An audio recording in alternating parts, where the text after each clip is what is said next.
From the very beginnings of the film industry, Wales has had a relationship with Hollywood. And now filming on Welsh soil and in the US, homegrown show Torchwood is taking Wales to the world. It was a shock because the networks don't do it. It's unheard of that they've done this. Can Torchwood change some of Hollywood's misunderstandings and myths about Wales? People say, oh my God, that's such a nice accent. Where are you from? And I'll say Wales, and they'll go, okay.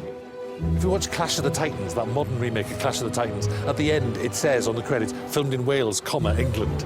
On the credits, twice. We take Torchwood writer and former Doctor Who Supremo, Russell T Davies, to a Malibu park, which 70 years ago doubled up as a South Wales valley. You can't help wondering how many of these people knew, you know, all the extras and things. Did they know what Wales was? They must have been doing like an outer Mongolian tribe for them or something. We look at the films that have portrayed Wales ever since, stereotypes, cliches and all.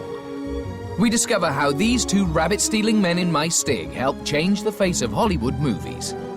And Eve Myles takes a trip down the Walk of Fame to find the Welsh stars who have made their mark in Tinseltown. How are you? I'm very well, thank you. Where are you from?